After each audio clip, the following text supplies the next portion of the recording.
在剧中，尤其是刚开始的时候，这个索朗和达珍这两个人物是有点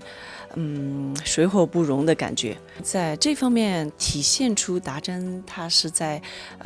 大都市的这种理性思维比较多，但是为什么最后走到一起，是因为他们两个都怀着对自己家乡的情谊，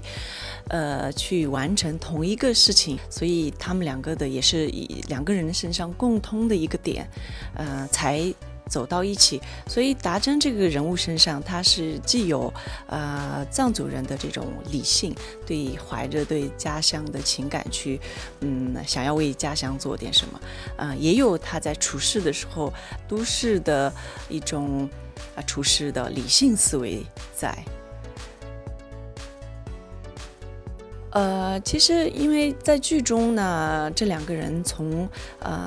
不融洽到最后在一起做成了一件事情，这个过程其实我们在除了拍戏以外，我是希望有这样的体现呢。我们平时刚开始的时候也没有任何的交流，我希望有这样的感觉，真实的感觉，所以确实就没有跟他沟通，在现场可能真的就是毕竟两个人的性格是有差别的，那一直走到刚巴的时候，我们可能也是现实生活中也是彼此可能有一定的这个了解，这个确实就是在我们剧中从开始到最后杀青的一个过程，是我可以说是最自然的，对我来说是最自然的一种体现。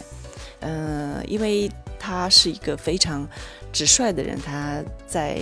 不拍戏的时候，他的性格也好，他的这个做事方式，其实在我看来是在剧中的这个索朗是有很多相似的地方，他也是一个很敬业的演员。